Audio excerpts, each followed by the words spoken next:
Welcome to the Fleet Success Show, a podcast dedicated to talking about the fundamentals, standards, and best practices that empower today's fleets to achieve fleet success. Let's get into the show. All right, welcome back for another episode of the Fleet Success Show. I'm your host, Josh Turley, and today we've got a very special episode. Both of my co-hosts, Steve Saltzgiver and Jeff Jenkins, they've abandoned me this week, and so I am running this by myself, and that didn't sound very fun. So I reached out to several of the people in our office, and I thought it would be actually a great opportunity to get a different perspective on this show. We hear from Jeff, Steve, and I, and we're a bunch of just, old salty men, I feel like sometimes. And so today's episode, I wanted to talk about what it's like being a woman in a male-dominated industry. This is something I am not going to have a lot of perspective on, and so I thought I'd turn to the experts. So joining me today, I have Kira Nelson, I have Jessica Guerrero-Adams, and Farron Sanders. And so I'm going to give you guys a second, just kind of introduce yourselves. Kira, I'll start with you. Tell us a little bit about who you are, what you do here at RTA, and some of your experience in male-dominated industries. Well, as you said, my name is Kira Nelson. I'm extremely grateful to have been chosen and selected to chat about being a woman here. I am actually Josh's executive assistant, so when he was chatting with me, I'm like, what should we talk about the podcast today? And I'm like, I don't know. I mean, it's been a while since we had a woman on, quite a while, and he's like, you want to be on it? And I'm like, well, sure. I don't know what I want me to speak of. And he goes, what are you experienced in? And I'm like, I don't know, being a woman. So I'm like, let me go find some of my fellow women here in the building and let's see what we can riff on. I've been with RTA since December. And my prior experience before that was in military and law enforcement. So I certainly have some hard-hitting experience about being a woman in a male-dominated industry. I've certainly got a few things to say. All right, Jessica, we'll come to you. All right. Oh. Jessica is muted. Okay, there we go. There Can you hear we me go. now? Perfect. As you can tell, I'm a rookie at this. So my name is Jessica Guerrero-Adams. I have been with RTA for going on 2 months now, and I absolutely love it here. I'm in the SDR position, and my experience prior to this is in the automotive, still with the automotive industry, doing sales. I was a senior sales representative for about 5.5 years, and decided to pursue other things. All right. And Farron. Hi, I'm Farron. I am the resident UX UI designer. I've also been here about 5 months. Josh, I think I'm seeing a trend here with this. Not saying there was an intentionality behind it, but Yes, I'm a UX UI designer, which means I help with user experience and the screens that are part of our software system. I'm on the product design team. And my background before I became a designer, I was an international translator. So I have been in several male-dominated industries, from DNA sequencing to industrial, across several different countries. So, all right, been there, done that. So as we were coming together and talking about some of the challenges that women have in this space, I mean, there's a lot of challenges that we run into. That we see, I should say. I'm going to rephrase that a little bit, in the workplace, just in general. But I think in fleet in particular, there's definitely just an edge. We go to trade shows all the time, and it is particularly male-dominated. And so as you're coming in, how do you, what are some of the challenges that you guys run into or have run into in the past in dealing in any kind of working environment? And then how do you deal with those? So anybody can take that, and I'll let you guys fight over it. I'll go ahead and drive into the first one. Well, that was quick. So Yeah. No, there's a half of a mind of, oh, you talk too much versus not having too much to say. So yeah, one of us has got to jump in. Which is funny because my first point is being heard. Perfect. In my experience, men, they talk, and when they talk on top of each other, and they don't wait for pauses, and women wait. I don't know if it's because they just want to say what they want to say, or it's because they don't care about being nice or kind or liked, but they just, when you get a bunch of men in the room, they all just chit-chat over each other, and then they can be heard. They're hearing everyone else talk, even though they're also hearing. And a woman, at least in my opinion, we kind of wait for there to be a little break so that we can say something instead of doing that. And then the men just jump on over the top of us anyways, and we just are like, okay, I guess I'll just be quiet. And so I've definitely had an experience of, do I wait? Do I just start talking? If I just start talking, will everyone else stop? And just trying to find a balance there. Any of you guys experienced something similar as well? Absolutely. I mean, it's the balance. I mean, we just did it now. For those who can't see, like Jessica and I looked at each other and we're like, ooh, one of us started talking. We don't want to talk at the same time. I don't want to be rude. Go ahead. I mean, that's how it is. And it's absolutely like we get talked over either because we didn't start fast enough to start speaking. Or loud enough. Right. Or loud enough. But I mean, Jessica, how do you feel about that? I feel the exact same way. With my prior employer, I would find myself talking to men, and they would be like, automatically, I think I didn't know what I was talking about. Mm-hmm. And let me talk to a salesman. Mm-hmm. Well, I'm right here. You're right. I am a Here we go. salesman. Yes. And it's just some automatically assume in this industry you don't know anything. Right. Mm-hmm. And it's different too with like professional environments and your personal, because at home, my boyfriend would 100% say I'm the chief interrupter. But here, like, obviously there's a difference. There's a parallel here between professional and personal where I interrupt him constantly. Right. So why do I have a completely different idea of when I should interrupt here at work? Yeah. Mm-hmm. Yeah. I wonder if there's a layer of comfort and a layer of like vulnerability that you have when you get to that level, like that kind of relationship versus one you have at work where it's got to be a little bit more guarded. Mm-hmm. And so you're slower to engage because you don't want to reinforce, or you're like, I'm going to think about this a little bit longer before I jump in. Whereas if you've listened to Steve, Jeff, and I, like we will just walk right over each other and then we'll come back to it. And, to your point, we'll kind of say what's on our mind, but we won't let go of what was in our thoughts. Sometimes I'll lose track of my thoughts, but we'll always kind of come back to it. So I think it's interesting. It's like, well, we just kind of wait. And I've seen soft-spoken men before, so this isn't something unique to women, but it definitely has this, well, I'm waiting my turn. And in this industry, and, particularly when it's really male-dominated, you never get a turn. Like, you have to take your turn. Right. You go get your place in line, and then you don't let anybody cut in front of you. Right. Yeah. And that's, it's something I think as an advocate, like we have to be more aware of that and recognize, wait a minute. I think you might have just interrupted somebody. Hold your thought, like, let's let this go. Mm-hmm. If you're in a position where you're facilitating a meeting, pulling in those opinions and looking for those visual cues, and this is why I don't like Zoom, because you miss half of these cues. Mm-hmm. But look for those cues to pull somebody into the conversation. I think Jessica was about to say something there. Right. Like, hold on. And so as an advocate, like, you have to be aware of these kinds of things, especially as we're trying to be more inclusive and bring more women into this industry, in NAFA, and there's a lot of trade associations. We're trying to put more emphasis on women in fleet and women in tech and having more of that diversity and inclusion at all levels. So, being able to give you guys a voice and help create those breaks, grease the skids kind of a thing. You guys could do this without us, but if we're constantly talking over you, like, we've got to give you that opportunity. Yeah. Right. So, and to go back to what Jessica was saying, when sometimes someone comes at you and says, I would like to speak to the person in charge, and you're like, that is me. You're speaking to them. There's a lot of times where we're not being taken seriously enough because we're not viewed as knowing what we're talking about, as she said. We don't have enough experience. In my last job, before I went back to school again, my boss and I were having a conversation. I said, I'm really looking to move up in the company. I'd really like to keep going. And he said, well, you don't have enough experience yet. He goes, when you reach somewhere around 30, you'll start to get better experience at this, and you'll start to know. And I looked at him and I said, I'm 33.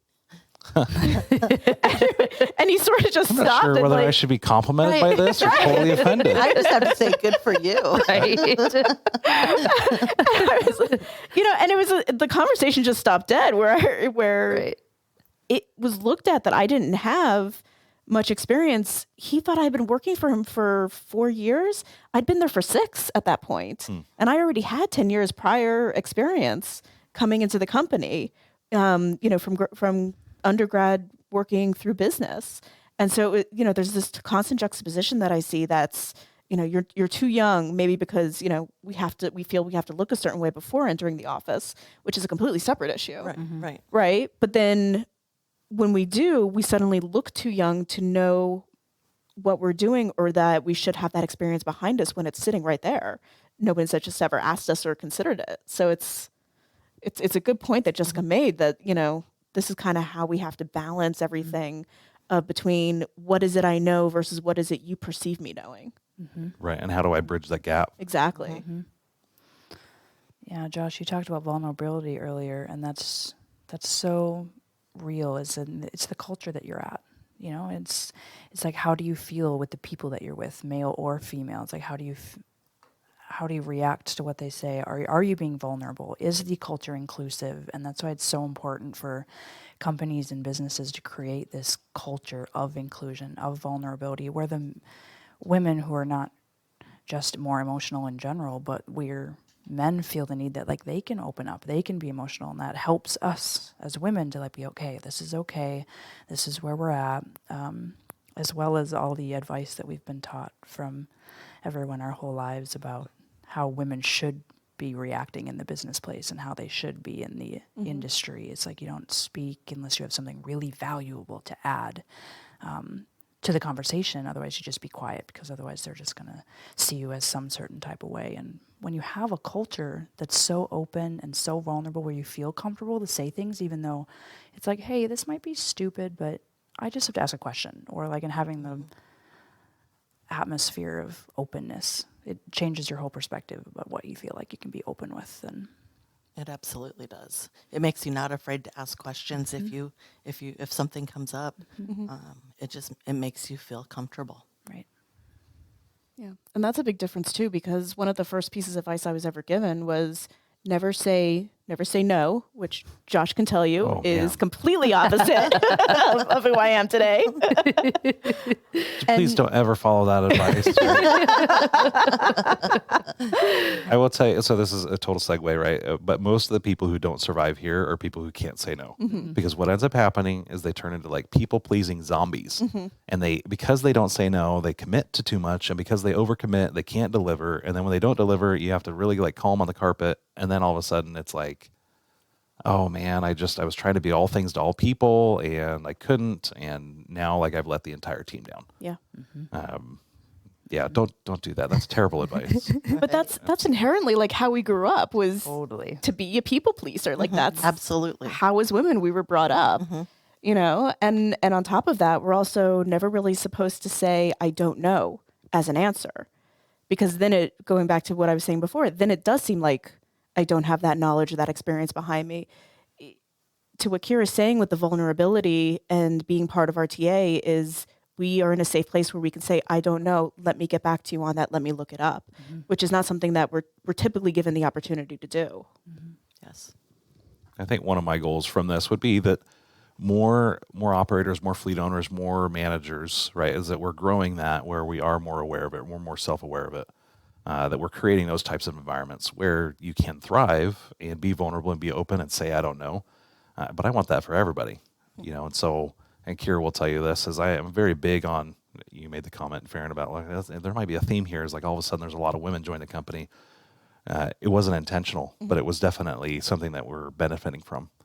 Because we're very big on the idea that as long as this is a problem, as long as we keep talking about it, like it creates a self-reinforcing narrative too. And I don't want people to get into that mindset too of like, well, I'm a woman, so that's why this is always a problem. Like I want people to feel empowered and to take ownership. And okay, like how do I need to go and show up at work and be but also make sure that you're protecting yourself, because this is like, I know we have a very special culture here at RTA, and not everybody is like this yet. Right. My goal would be to have this like this for everybody. Because as much as we say this might be a woman problem, I actually think it's even more a man problem. Because there's a lot of environments where we don't have vulnerability. We don't have the ability to say sorry and offer forgiveness. We don't have the ability to be genuine and real. We have to be strong and pretend like we know all the answers and, come off a certain way, and we project, right? But inside we're all just little 5-year-old boys who don't know what we're doing. And I think, having that kind of culture at every workplace, it just helps with diversity and inclusion. It, across the spectrum. I think it just helps us all be more human, more than anything else. So, well, what are some other things that you guys have seen that you've struggled with, or, advice you would give to somebody else coming up in the industry that hopefully in 20 years won't be relevant anymore? Because I love seeing the posts like, well, I'm not a woman CEO, I'm just a CEO. And I'm like, the faster we get to that, where this isn't like a weird thing, and we can just be like, oh yeah, that's totally normal now. Right. What's advice you would give that you hope is totally irrelevant in 20 years? I definitely want more females in every industry. Like we all kind of come from, tech, sales, law enforcement, military. These are all, like we said, they're all male-dominated industries, but there's so much that women bring to the table that you're maybe not thinking about. Everyone's like, oh, emotions are bad, but there are certain emotions that can be such an asset to you or organization. Like, when was the last time you had your whole shop organized? It's like a woman come and go, where are all of the tools? I can't find anything. I am going to reorganize all this and label it all. And all of a sudden you can find everything. I'm like, these are just one small, kind of silly example that you're bringing in a woman's perspective. They just see things differently. So I encourage not only women listening, but men listening, just to hire women. It's not, don't approach the subject going, my sister's been in automotive for years, and everyone always asks what she does. I'm like, oh, she's a manager at an automotive shop. She goes, what, really? I'm like, yeah, she's been doing automotive for 10 years now. And it never occurred to her that she wouldn't go into that because there wasn't going to be any other women there. And I want more women to think that. It's like, I want to go in and do this because I love to do it, and not because I was worried about there not being any other women there. So. Yeah, well, just like, my prior job when I first started there were nights that I would literally go home and just like, I'm not going back. I'm not going back. Forget it. And I guess my advice would be, don't give up. Stay strong. Know that know your self-worth. That's good. That's great advice. That's great. Mine was going to be similar, perseverance. When, Right. a lot of times when you know something, you're the specialist in your field, Right. and someone else comes and says, well, actually, because we've all heard that before, and they try to tell you you're wrong for whatever reason, don't let that deter you from pushing forward. If someone challenges you and you suddenly think, oh, maybe I am wrong, because you're being hit with that so many times, go do your research. Go find, a book or something that will reaffirm that and remind you that you know what you're talking about, so that when it happens again, you have that there. You have that piece of information there to say, I'm going to stop you right there. This is my field. I do have some experience in it. Let me explain my reaction to you, or let me explain my idea a little bit more, and then we can discuss it further. Just always just trying to even that playing field. It's so interesting because, if I were giving advice to a man, like, that would be the exact opposite of the advice I'd give him. Really? Yeah, totally. So what would your advice be then? Admit you're wrong, right? Like, be open to other ideas and other solutions that aren't your own.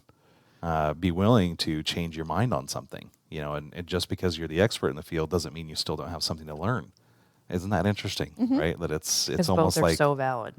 And but I think there's this balance of a teeter-totter, right? That is, on the women's side, we're trying to come up and assert ourselves in the industry, and the men were like, hey, we're trying to diminish and be open and communicative. Like, we have to have these counteracting balances, And so, and this kind of gets to, a lot of times, like, we've heard this, that when women are more direct and act more like a man, they get labeled, right? Versus a man acting like a man just gets tolerated. And I will not say that it's everywhere, because I do not want to play into the victim card. Like, I refuse to do that. Right. It happens, but how do you handle that kind of a situation so that you don't turn into a victim, and so you don't turn into, you get this label attached to you that you then have to like figure out how to shed, so that people still hear you, because you get labels attached to you, and all of a sudden you don't need to be listened to anymore, right? It invalidates your entire opinion because of one character flaw. How do you guys like balance that and overcome some of those things? Oof. I don't know that I figured that one out yet. I know, that's tough. Right, That's a good one. And there's certainly a mode of vulnerability that's got to come with that. Like, what's, for example, you're accidentally, like, something happens in the workplace and it just, like, it pushes you overboard, and you either lose it in anger, or you're crying, or you just get up and leave, and you have to be able to come back to that team and go, look, guys, I'm sorry. I apologize that happened. It got the better of me. Or, as I just learned last week at one of the conferences we attended, like, walk into the room and go, hey guys, just letting you know, I don't feel very good today. Like, I'm not gonna 100% be here. And whether or not you're a woman or a man, like, being able to just say, today's not my best day. It's not gonna be the greatest. And everyone in the room just knows that. And I don't want to say they'll treat you a little differently, but they will. They'll tone back a little bit, or we'll just be at a little more of a vulnerable place. And so just being open. It's just communication. Clarity. Like, you're being, this is what I got. I think what Josh is saying too is don't use it as an excuse, right? Like, coming in and saying, hey, I'm not feeling well today. It's not an excuse for my behavior, but I'm letting you know that I might be a little bit off balance today. Give me a little bit of grace today. Yeah, that's something we say a lot. And a little bit of credit, too. Yeah. Yeah. Sure. All right. Well, any last thoughts? Any advice that you guys would give to male fleet managers or like male bosses out there that you would say, hey, if you get nothing else from this episode, take this away? I'll run the room. We'll go reverse order. So Farron, we'll start with you. Oh gosh. I would say to take a chance on someone who you didn't think, women specifically, who you didn't think was going to be good at the job. And if they're not good at the job, take it as an opportunity to train them to be better, so that they can be the person that you were expecting to fill that role. Because we're not going to get opportunities unless someone's willing to give us a chance from the very start. Jessica? I would say I would kind of go off the same thing. Just like she was saying, like, give us a chance to prove ourselves and Then get out of the way. yeah. Burns was so good. Right, I know, exactly. Like, how do I follow that? She was a tough act to She follow. was a real tough act to follow. I was like, yikes. I will take blame for that. That Let her go first. Thank you, Farron, for being wonderful. Yes. I'll say to the women already in fleet, you're already in a male-dominated industry, be confident in yourself, but also be willing to accept and to change. Don't give up on your dreams simply because of something. Like, we've come a long way. Women have, race has, everything evolves, everything changes. And there's room for that in your culture. There's room for that in your environment. You just have to keep giving it a chance. If you just keep giving up, the reception is just always going to be the same. You have to be the one. You have to be the change. So stick with it. Know your worth and accept change, like in yourself and in your culture and your environment. I think you hit on one thing, and Jessica said this earlier. I was going to say something about it, but I didn't want to interrupt. Thank you. Pat on the back for me. Appreciate it. Yes, absolutely.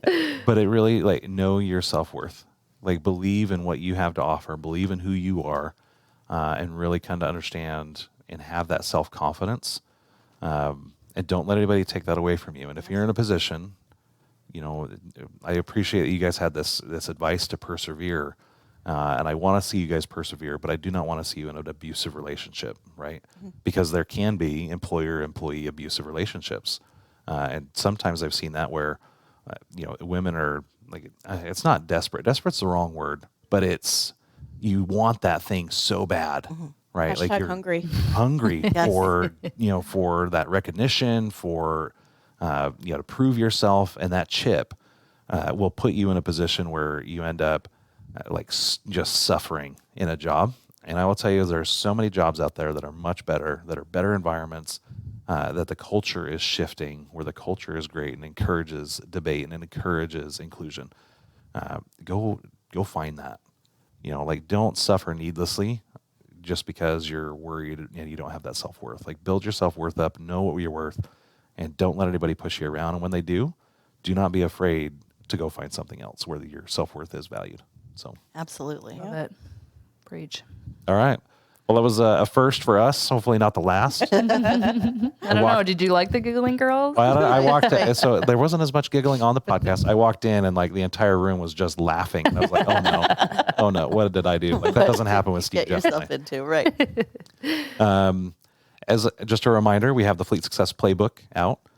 Feel free to email us at podcast@rtafleet.com or hit me up on LinkedIn if you want to know more about that. And then we're going to be over at GFX next week, talking about fleet success, talking about the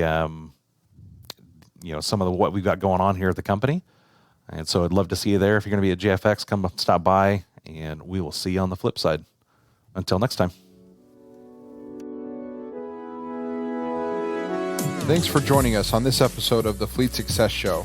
If you liked our show, we'd appreciate your 5-star review. Be sure to subscribe anywhere you listen to podcasts and come hang out with us anywhere on social media at Fleet Success.